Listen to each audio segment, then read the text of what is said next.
Então, terceira série, vamos finalizar agora os 3 exercícios que faltam da página 62, tá? Nessa segunda aula de agora. Então, abram lá a apostila de vocês na página 62, exercício 10, tá? Então, o exercício 10 é um exercício do UEL, do vestibular da UEL, né? E tá falando do LHC, que é o maior acelerador de partículas do mundo, que fica lá na Suíça, né? Que nós já tivemos vários exercícios falando dele. Dizem lá que a função dela é acelerar um feixe de partículas, né, para que elas atinjam uma velocidade 99,99% da velocidade da luz.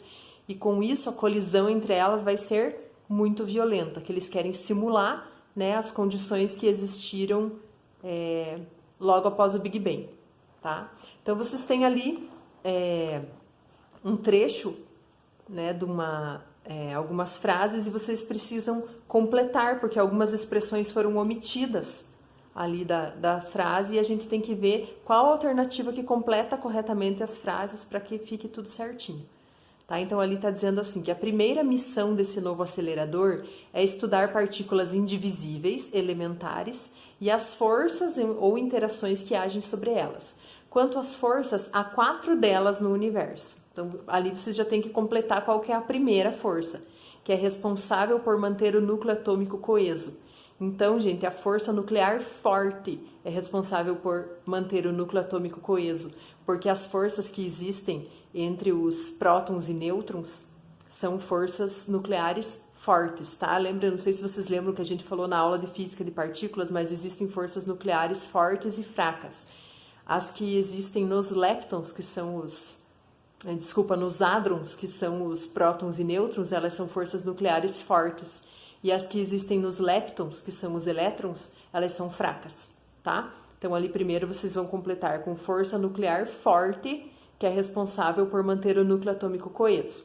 Aí a segunda força que age numa partícula quando ela se transforma em outra é a força nuclear fraca, tá?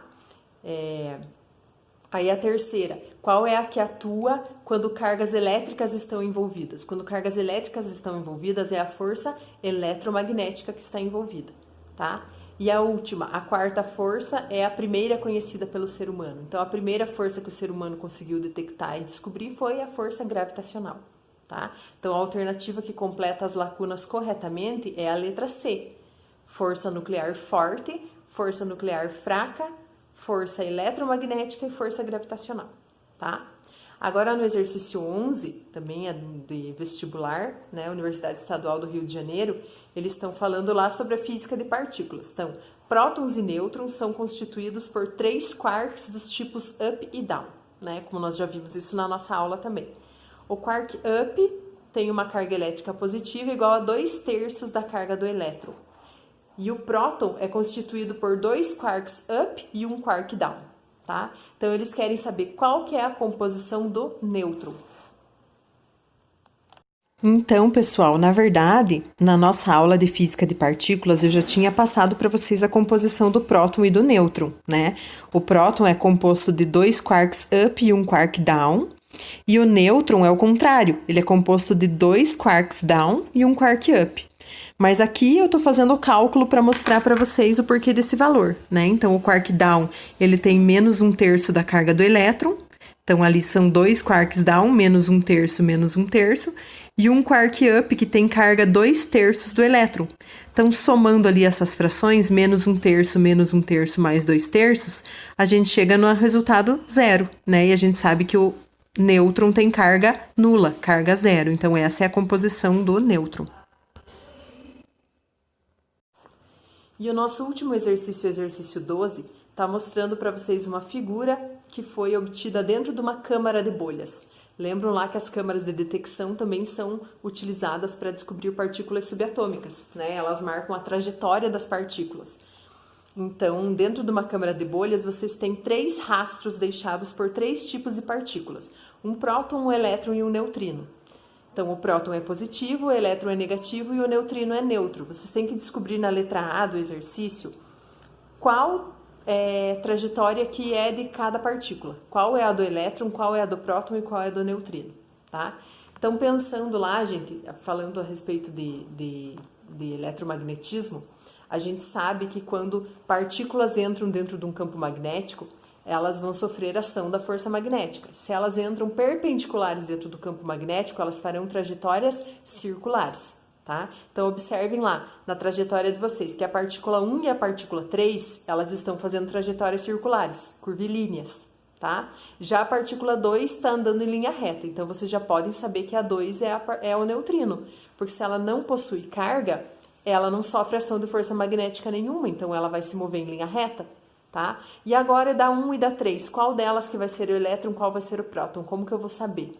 Então, o raio da partícula, gente, ela está relacionado com a massa, tá? Quanto maior a massa da partícula, maior o raio descrito por ela. Quanto menor a massa, menor o raio descrito por ela. Então, lembrando lá na explicação da nossa aula de física de partículas, os prótons e os nêutrons, eles têm massa grande, tá? E os elétrons têm massa pequena. Então, significa que a partícula 1 é o elétron. Então, ela tem menor massa, menor raio de trajetória. E a partícula 3 vai ser o próton, porque ela tem maior massa, então maior raio. Pode ver que a curva é bem mais aberta. Tá? Então, nós conseguimos detectar lá que a partícula 1 é o elétron, a 2 é o neutrino e a 3 é o próton. Tá? E agora, qual que é o sentido do campo magnético? Entrando ou saindo do plano? Agora, vocês vão ter que lembrar lá da nossa regra da mão direita. Tá? E lembrem que a força magnética representada pela regra da mão direita é a que puxa o próton. Tá? Então, se a gente for imaginar aqui a apostila de vocês, ó, se eu colocar, eu sei que as cargas estão entrando ali, perpendiculares. Se eu colocar assim, ó, os meus dedos saindo do plano, o meu polegar apontando ali na direção que as cargas estão entrando, tá vendo que a palma da minha mão fica voltada para baixo?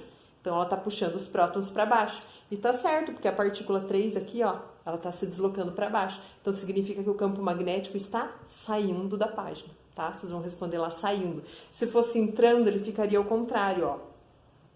Tá? A minha mão entrando aqui, ó, meu polegar apontando para a velocidade delas, a palma da minha mão ficaria para cima. Daí não, estaria errado. Tá? Então, como os prótons estão se movendo para baixo, é porque a força magnética está puxando para baixo. Então, o campo magnético está saindo da página, tá bom? Então, façam lá a resolução dos exercícios. Qualquer dúvida, eu tô aqui.